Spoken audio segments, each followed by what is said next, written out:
So in this example, I'm just going to go through making a function block. So I'm just using the previous program that we did in part 4 of my tutorials. So the first thing you need to do in making a function block is copy the heart of the program. So avoid copying any inputs and outputs. So I'm just going to select these here and just copy that.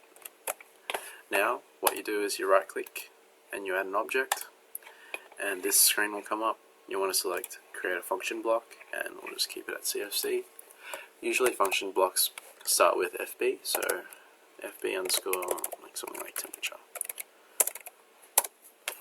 Okay, double click in here, and now we'll just paste Control.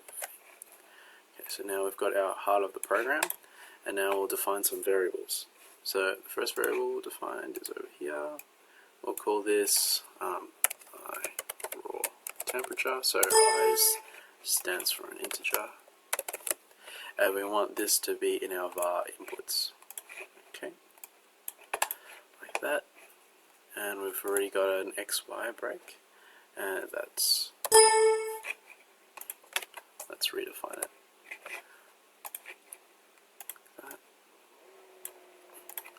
XY break, and we want this to be in our var output section.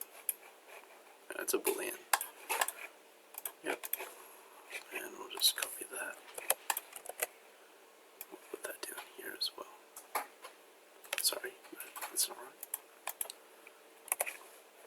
Put that here.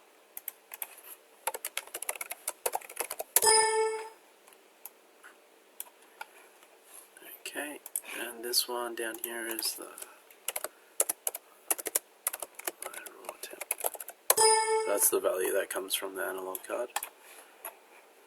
Now we want, after it is greater than 30 degrees, we want it to turn on a cooling system.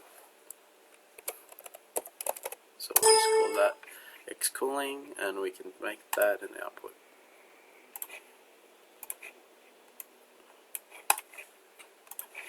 Vice versa for this part. Call this X heating. So an output. It's a boolean variable as well. Okay. We can also adjust these limiters as well if you like. So it's a real value, and maybe we'll just go limit cooling boolean. And this is a var input variable. Oh, sorry about that. That was meant to be a real. Let's change it up here.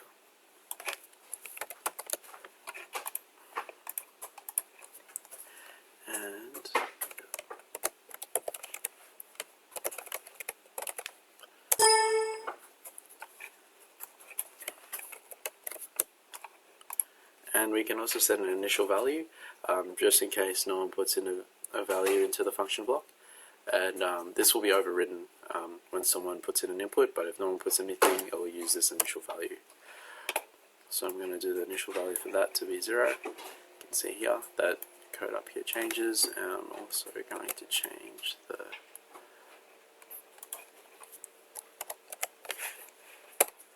make this 30, and sorry, that was meant to be in var inputs. Okay, so now, and then we've got one last one to do. I'll make this actual, and this is a real value as well, and this will be in our var outputs. Okay, so now we've done our function block. So now if we go back to the PLC PRG, what we're going to do is we're just going to delete this,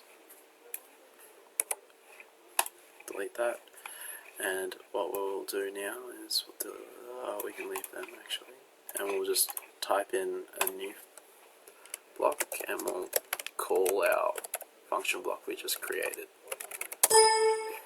And you can see that the variables we defined in the function block appear there now. And we'll just call this temperature 1. Okay. So now we'll just put in these values here. We can delete this one, and we'll go temp actual can be there. We can delete. We can put these two here. But as you can see, that it's a lot neater now using the function blocks. So you can simplify the coding. And we can leave that blank because we've got those initial values of 0 and 30.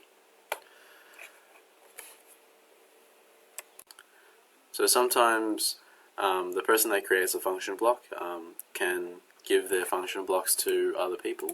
So you want to make it as simple to understand as possible. So what you can also do is you can add comments. So just enter underneath the function block, just open bracket and the times symbol. And then you can write something like this: function block scales the raw value coming from a couple input card into degrees, something like that. And it has wire break detection and freezes the output to the last known value.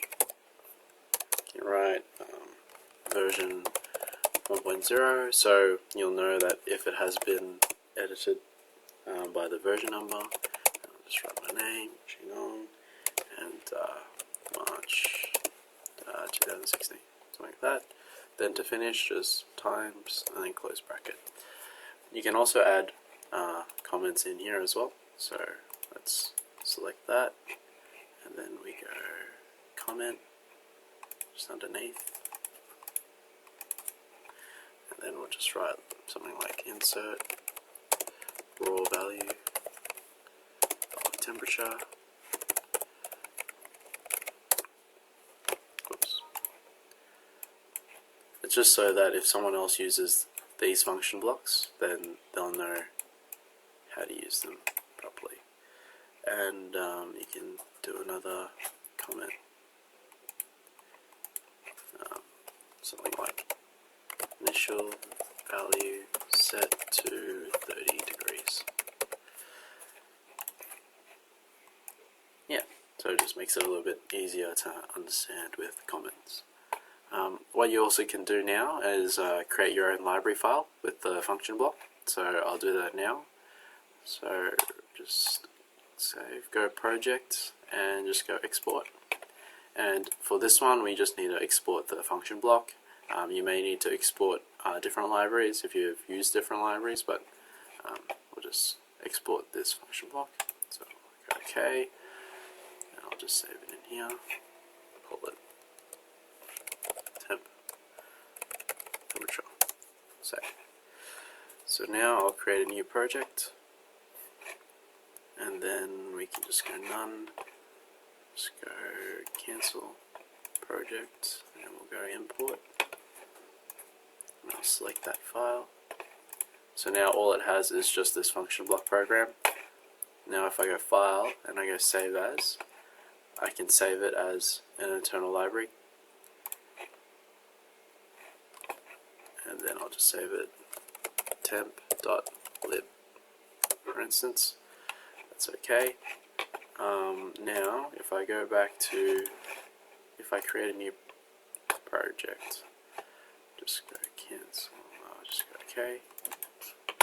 And if I go to my library manager and I'll add a library now, let's see if I can find it.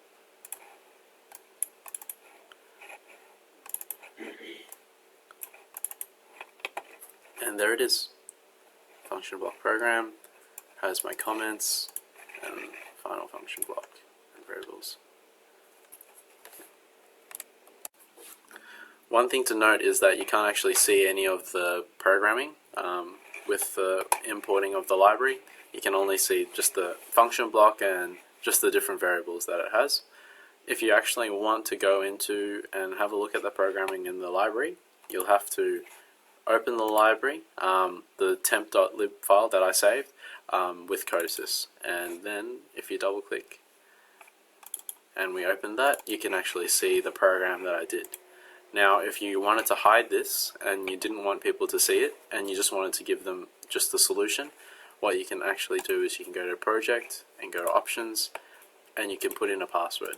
So just go to passwords, type in a password, then the user can use the library file but they can't see the actual coding that's been done.